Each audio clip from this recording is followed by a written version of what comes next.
Question number 1, चिंतन संज्ञानात्मक पक्ष में एक मानसिक क्रिया है। यह कथन दिया गया है रोज के द्वारा। चिंतन संज्ञानात्मक पक्ष में एक मानसिक क्रिया, यह कथन किसके द्वारा दिया गया है? रोज के द्वारा। मानसिक आयु के प्रत्यय का सर्वप्रथम प्रयोग किया था विनय साइमन ने। मानसिक आयु के प्रत्यय का सर्वप्रथम प्रयोग जो किया था वो विनय साइमन ने किया था। विनय साइमन परीक्षण द्वारा मापन किया जाता है विशिष्ट बुद्धि का। विनय साइमन परीक्षण द्वारा मापन किया जाता है विशिष्ट बुद्धि का। कक्षा 4 का एक बच्चा सदैव चिंतित और कुंठित रहता है। आप स्वयं परामर्शदाता की भूमिका का निर्वाह करेंगे। कक्षा 4 का एक बच्चा सदैव चिंतित और कुंठित रहता है। आप स्वयं परामर्शदाता की भूमिका का निर्वाह करेंगे। बुद्धि एवं सृजनात्मकता में किस प्रकार का संबंध सहसंबंध पाया जाता है? धनात्मक। बुद्धि एवं सृजनात्मकता में किस प्रकार का सहसंबंध पाया जाता है? धनात्मक। बच्चे की बुद्धि लब्धि 90 से 110 के मध्य होती है। सामान्य बुद्धि। बच्चे की बुद्धि लब्धि 90 से 110 के मध्य होती है। सामान्य बुद्धि। कौन सा सिद्धांत व्यक्त करता है कि मानव मस्तिष्क एक बर्फ की बड़ी चट्टान के समान है जो कि अधिकांशतः छिपी रहती है एवं उसमें चेतन के 3 स्तर हैं?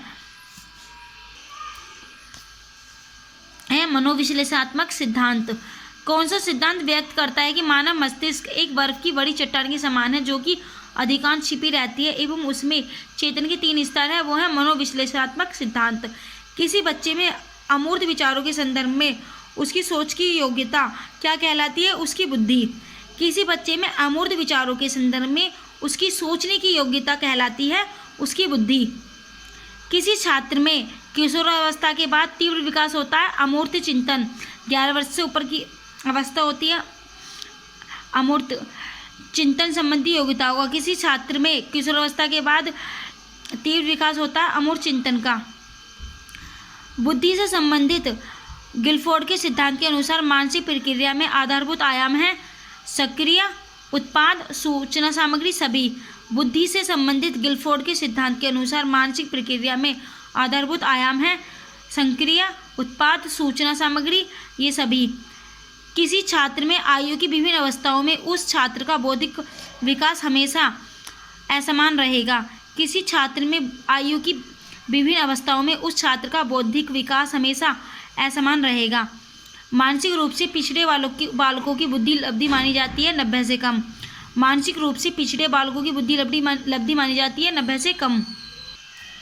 विद्यालयों में छात्रों की बुद्धि ज्ञात करने का प्रमुख उद्देश्य होता है छात्रों के अनुकूल प्रत्याशाएं करना। विद्यालयों में छात्रों की बुद्धि ज्ञात करने का सबसे प्रमुख उद्देश्य होता है छात्रों के अनुकूल प्रत्याशाएं करना।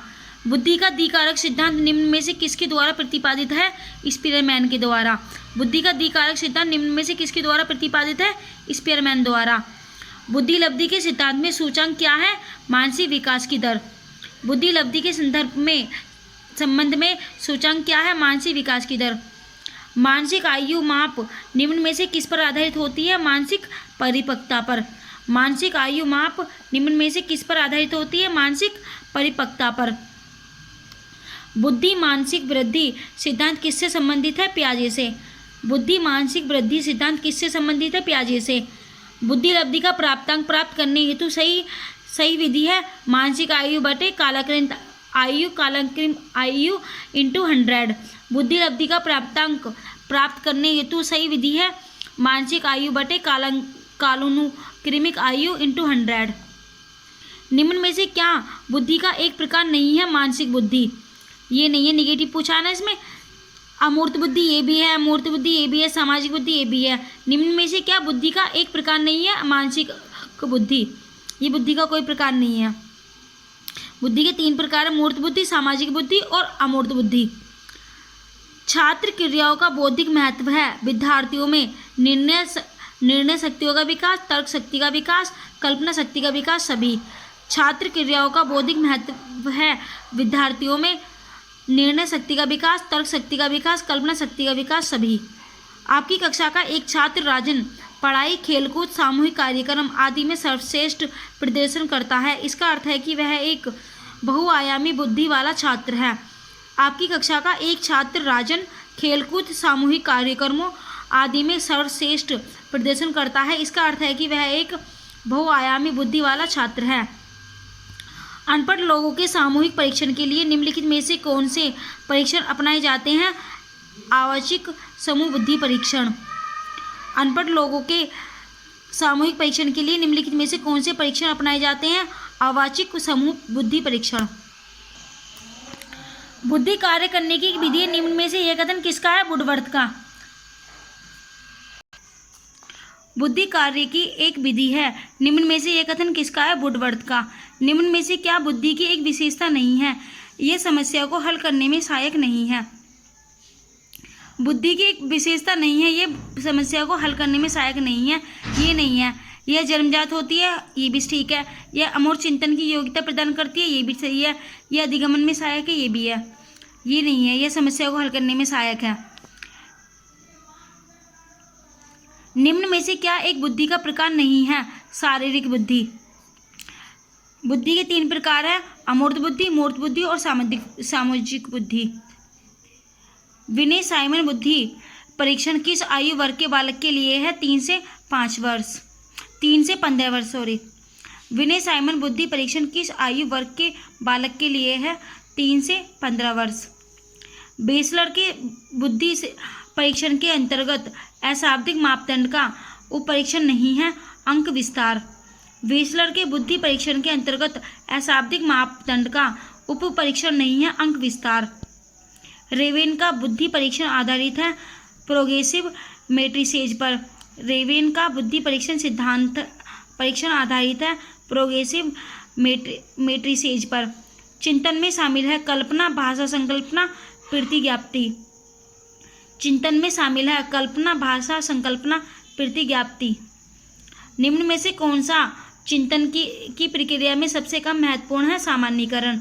निम्न में से कौन सा चिंतन की प्रक्रिया में सबसे कम महत्वपूर्ण है? सामान्यीकरण।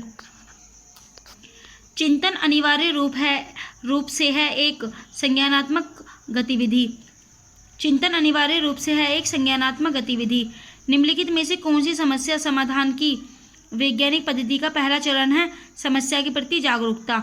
निम्नलिखित में से कौन सी समस्या समाधान की वैज्ञानिक पद्धति का पहला चरण है? समस्या के प्रति जागरूकता।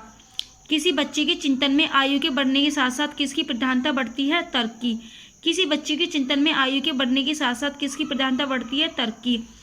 किसी बच्चे में चिंतन का प्रमुख कारण क्या है? समस्या समाधान करना, निर्णय लेने की भावना, वातावरण के प्रति चैतन्य समायोजन करने हेतु सभी। किसी बच्चे में चिंतन का प्रमुख कारण क्या है? समस्या समाधान करना, निर्णय लेने की भावना, वातावरण के प्रति चैतन्य समायोजन करने हेतु सभी। यदि पृथ्वी पर वर्षा होना सदा के लिए रुक जाए तो इसका परिणाम क्या होगा? इस प्रकार के प्रश्नों के उत्तर के लिए की आवश्यकता पड़ती है सृजनात्मक चिंतन की। यदि पृथ्वी पर वर्षा होना सदा के लिए रुक जाए तो इसका परिणाम क्या होगा? इस प्रकार के प्रश्न के उत्तर के लिए सृजनात्मक चिंतन की आवश्यकता पड़ती है। सृजनात्मक चिंतन होता है उच्च अपसारी चिंतन। सृजनात्मक चिंतन क्या होता है? उच्च अपसारी चिंतन। उच्च अपसारी चिंतन को सृजनात्मक चिंतन कहते हैं। निम्नलिखित में से कौन सी विशेषता समस्या समाधान उपागम का विशेष चिन्ह है? समस्या कथन में संकेत अंतर्निहित रूप से दिया जाता है। निम्नलिखित में से कौन सी विशेषता समस्या समाधान उपागम का विशेष चिन्ह है? समस्या कथन में संकेत अंतर्निहित रूप से दिया जाता है।